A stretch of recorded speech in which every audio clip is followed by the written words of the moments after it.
First of all, Ms. Waller, I'm so sorry for your loss. How is the family doing? We're okay. We're really sad and upset, and the girls are kind of dealing with it in their own way. I think they're okay, and they miss their little brother. But I'm also really kind of determined and focused on doing something good. So You've started a foundation. I want to talk to you about that. First, what do you want people to know about Eli? I mean, the pictures, I mean, he's such a beautiful little boy, and I read what you wrote about him, and it was so moving. Just, what do you want people to know?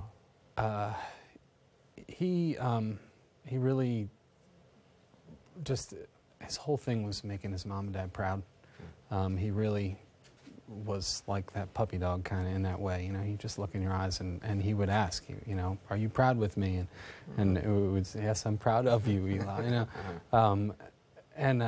the other thing was that like things didn't really come easy for him.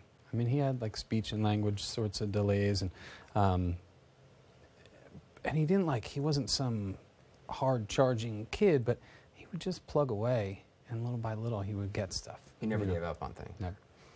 Never. How are his siblings doing? I mean, he was a triplet. Obviously, there's an intense bond between them. They're okay. I mean, they're 4, so. Do they understand what's happening? They know he's gone.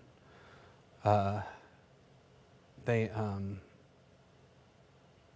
know, hi, I'm Ava. I'm a triplet. My brother's in heaven. You know, they say it right away. Yeah, you know, they know that he's not there, and they have moments where they really do get upset, and they say, I miss my brother.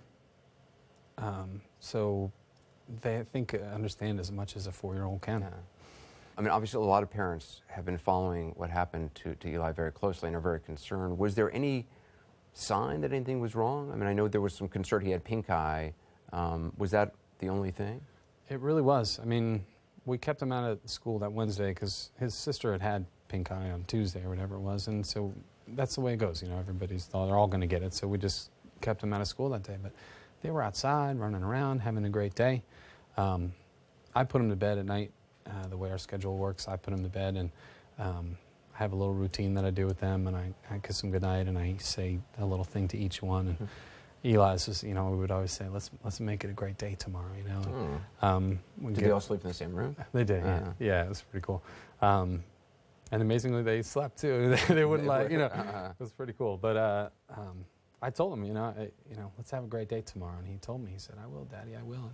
Kissed him on the forehead. I mean, he looked fine. He felt fine. He was as tired as a 4-year-old boy who was running around all day should be. The foundation, what is the name of the foundation? It's called the First Day of School Foundation.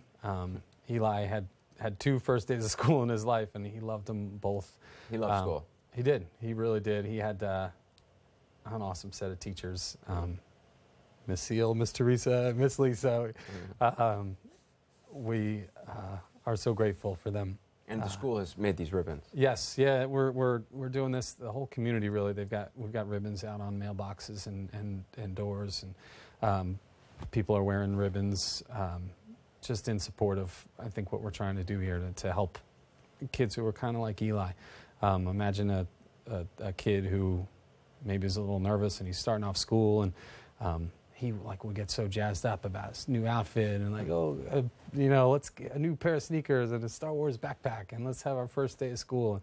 And originally that's what we wanted to do. Like, let's see if we can maybe get some money and help some kids who wouldn't be able to have that stuff. You know, let's go out and. Where can people go to donate? We have a website. It's www.firstdayofschoolfoundation.org.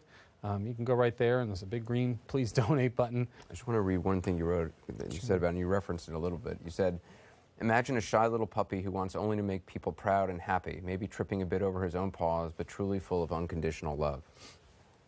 Yeah, that was Eli. That's Eli. I mean, he wasn't going to win any races, but, you know, he really, I mean, you want to talk about a pure kind of soul.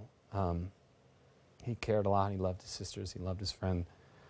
He loved his friends. He loved his family. Not ever once did he hold anything back as far as his affection and love for people. Well, Andy, thank you so much for being with us. I appreciate it. Well, I appreciate the chance to talk about the foundation. I really can't thank you enough. I mean, you kind of start something like this, and you think like, wow, maybe this could be something cool. And so if something good can come out of this, then so be it. I'd be grateful for that. So, well, thank you. Thank you. I appreciate the time. Yeah. Well, again, if you'd like to find out more about the foundation that the Wallers have set up to honor Eli and to help other kids, go to firstdayofschoolfoundation.org. We'll also put that address again on our website.